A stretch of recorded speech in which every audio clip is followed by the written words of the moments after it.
Your mind hasn't always been on your side. In fact, the surprising truth is this: your brain cares far more about survival than success. And because of that, it pushes you toward anything that feels easy, familiar, or safe.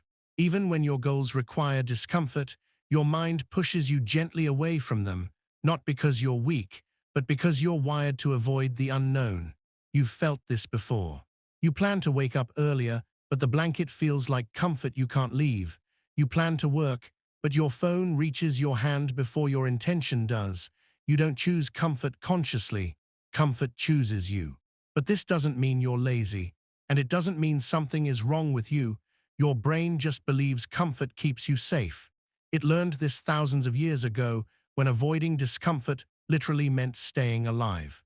Today, your danger isn't lions or storms, it's hesitation, the feeling of not right now, the whisper that tells you to wait, the silent delay that becomes your habit.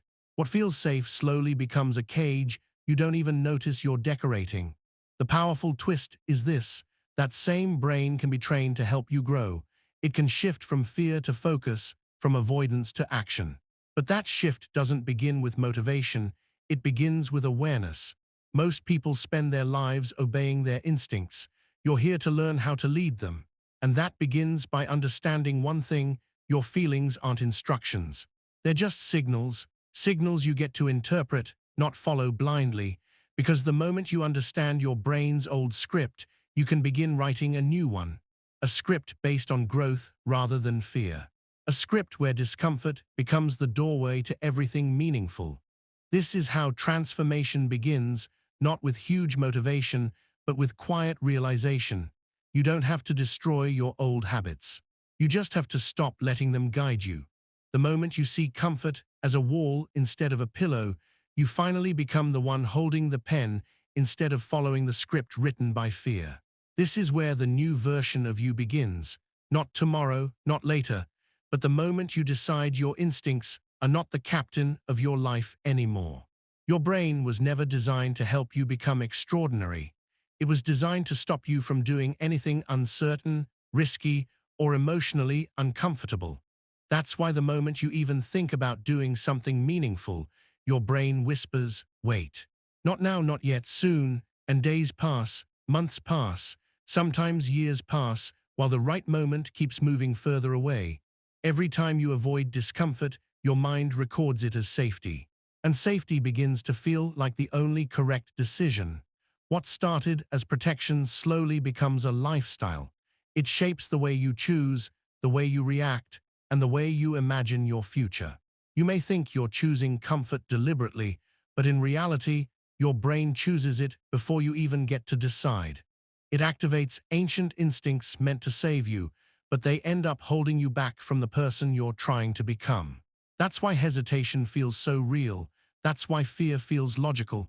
Your brain doesn't care if you grow, it only cares if you avoid pain. But here's the twist: pain is no longer danger. Pain is growth waiting for recognition. Think of every uncomfortable action as a small rebellion against the biology that wants you to stay the same. It's not weakness when you hesitate, it's programming, programming written long before you existed. Now it's your turn to rewrite it. Around midnight, I heard a faint rustling outside my window, like footsteps sliding across wet gravel. I told myself it was just the storm until I saw a shadow moving along the fence. He wasn't standing still, he was watching. I could feel his eyes crawling over my house, but strangely, I didn't feel afraid, I felt angry. I reached for the phone to call someone, anyone, but then I stopped. Because a quiet realization hit me: this man wasn't a stranger. I had seen him before. He was the same person who asked about my husband last month, the one who claimed he was a neighbor. Except no neighbor ever mentioned him, and the strangest thing, he never blinked, just stared through the storm like he was waiting for something or someone to open the door. My instincts whispered, but not for me. For the secret buried in this house, and why he believed it still belonged to him. I grabbed the old flashlight my husband used when storms knocked the power out, and I stepped toward the basement door I promised myself never to open again. Every step creaked like a reminder that this house wasn't built for safety. It was built to hide. When Thomas died, I closed this place permanently, but tonight the storm pushed me here, and maybe something else did too. I noticed the locker. The same locker my husband used when he said he was keeping documents safe. But Thomas never had secrets, or at least that's what I believed. But the lock wasn't even closed, it was already open, as if someone had been here before me. Maybe recently, maybe tonight. And when I opened it, I didn't find documents, I found a photograph, me standing in front of this house, with a man I swore I had never met. The photograph felt wrong in my hands, like touching someone else's memory, someone who knew me better than I knew myself.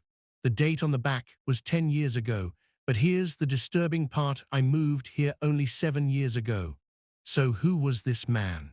And why was he standing with me in front of a house I didn't even own yet? Then I found a small notebook, my husband's handwriting on the cover, except the name written wasn't mine. It was another woman's name. The pages warned about someone returning, someone dangerous, someone Thomas feared, but he never told me who. Then I heard slow, heavy footsteps above me, moving across the kitchen, heading straight for the basement door.